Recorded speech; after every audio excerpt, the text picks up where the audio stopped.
Bismillahirrahmanirrahim. Assalamualaikum warahmatullahi wabarakatuh. Alhamdulillahi rabbil alamin. Wassalatu wassalamu ala asyrafil anbiya'i wal mursalin sayyidina wa maulana Muhammadin wa ala alihi wa sahbihi ajma'in. Allahumma shalli ala Muhammad wa ala ali Muhammad. Saya Muhammad Didi Hermanto. Di sini saya akan membahas tentang kasasi perkara perdata, definisi kasasi serta peraturan yang terkait. Baik, kasasi artinya pembatalan putusan oleh Mahkamah Agung atau yang disebut dengan MA. Kemudian pengertian pengadilan kasasi adalah pengadilan yang memeriksa apakah judik fikti tidak salah dalam melaksanakan peradilan. Upaya hukum kasasi itu sendiri ialah upaya agar putusan PA dan PTA, PTUN dan PTTUN, PN dan PTN dibatalkan oleh Mahkamah Agung dengan alasan telah salah dalam melaksanakan peradilan. Kemudian kasasi itu sendiri ialah hukum biasa melawan putusan judik fikti bagi pihak-pihak berperkara yang merasa tidak puas dan tidak dapat menerima terhadap putusan judik fikti tersebut yang memeriksa perkara pada tingkat banding. Kemudian ada legal standing dalam pemohon kasasi yang tercantum pada pasal 44 ayat 1 UU Mahkamah Agung atau UU-MMA. Permohonan kasasi diajukan pihak yang berperkara atau wakilnya yang secara khusus dikuasakan untuk itu dalam perkara perdata atau perkara tata usaha negara yang diperiksa dan diputus oleh pengadilan tingkat banding atau tingkat terakhir di lingkungan peradilan umum, lingkungan peradilan agama, dan lingkungan peradilan tata usaha negara atau terdakwa atau wakilnya yang secara khusus dikuasakan untuk itu atau penuntut umum atau auditor dalam perkara pidana yang diperiksa dan diputus oleh pengadilan tingkat banding atau tingkat terakhir di lingkungan peradilan umum dan lingkungan peradilan militer. Kemudian ada perkara yang dapat diajukan kasasi yang mana tercantum pada pasal 43 yang berbunyi permohonan kasasi dapat diajukan hanya jika pemohon terhadap perkaranya telah menggunakan upaya hukum banding kecuali ditentukan oleh undang-undang lain. Jadi kasasi bisa diajukan, permohonan kasasi itu dapat diajukan jika pemohon dalam perkaranya itu sudah melakukan tingkat usaha banding. Kemudian permohonan kasasi dapat diajukan hanya satu kali. Jadi kasasi itu hanya dapat diajukan satu kali, tidak boleh lebih.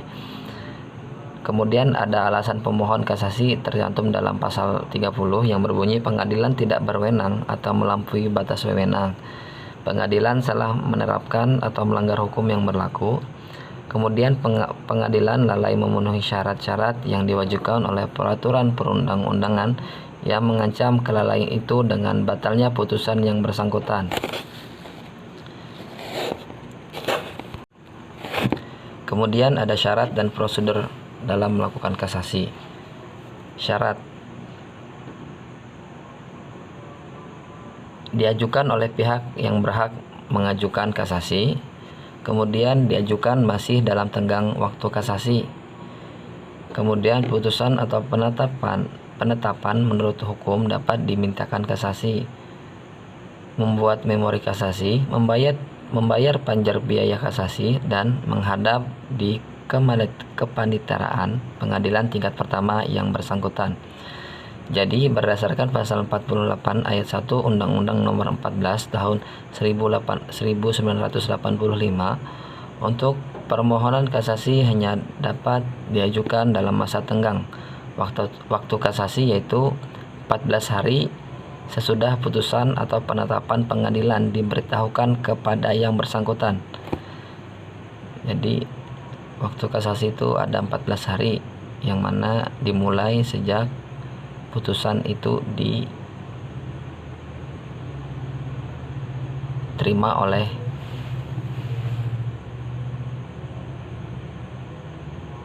yang bersangkutan. Kemudian selanjutnya ada berdasarkan pasal 46 ayat 2 Undang-Undang Nomor 14 Tahun 1985, apabila 14 hari telah lewat tidak ada permohonan kasasi yang diajukan oleh pihak yang bersangkutan, maka dianggap telah menerima putusan. Jadi kasasi itu punya batas waktu 14 hari. Kalau lebih lewat dari 14 hari itu permohonan kasasi tidak diajukan, berarti termasuk telah menerima putusan dari pengadilan. Ya. Kemudian dalam pasal 43 Undang-Undang Nomor 14 tahun 1985 juga ditentukan bahwa pemohon kasasi hanya dapat diajukan satu kali. Kemudian ada prosedur, terdapat dalam pasal 46 sampai 48 Undang-Undang Mahkamah Agung. Pemohon mengajukan permohonan kasasi secara tertulis atau lisan melalui pengadilan yang memutuskan perkara dalam tenggang waktu 14 hari sesudah putusan atau penetapan Pengadilan Tinggi Agama diberitahukan kepada pemohon. Kemudian pemohon membayar biaya kasasi. Kemudian panitera pengadilan tingkat pertama memberitahukan secara tertulis kepada pihak lawan atau termohon kasasi selambat-lambatnya 7 hari setelah permohonan kasasi terdaftar. Panitera pengadilan tingkat pertama menyampaikan memori kasasi kepada termohon kasasi selambat-lambatnya dalam tenggang waktu 14 hari sejak tanggal diterimanya memori kasasi tersebut.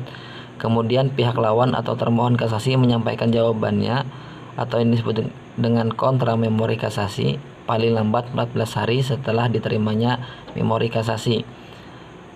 Berkas perkara kasasi berupa bundel A dan bundel B dikirim panitera pengadilan tingkat pertama ke Mahkamah Agung selambat-lambatnya dalam tenggang waktu 60 hari sejak diterimanya permohonan kasasi. Dan yang terakhir, Mahkamah Agung mengirimkan salinan putusan kepada pengadilan untuk selanjutnya disampaikan kepada para pihak atau pemohon kasasi dan termohon kasasi. Oke, selanjutnya kita lanjut ke sesi pertanyaan. Apa yang Anda ketahui tentang permohonan kasasi tidak dapat terima, permohonan kasasi ditolak, dan permohonan kasasi dikabulkan diterima? Jadi permohonan kasasi itu tidak dapat diterima apabila permohonan tersebut sudah melewati masa tenggang sesudah diputuskannya keputusan oleh pengadilan oleh kepada tergugat. Kemudian kasasi ditolak itu kasasi itu bisa ditolak disebabkan oleh putusan yudik fakti itu tersebut memang benar-benar keputusan yang pasti, ibaratkan tidak ada keraguan di dalamnya, yang tidak ada melanggar peraturan perundang-undangan. Kemudian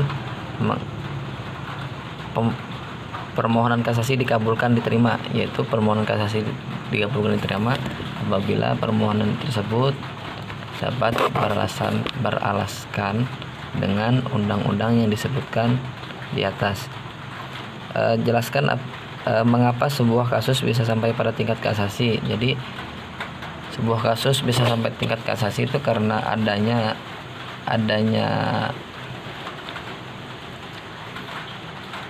putusan dari pengadilan yang lebih dari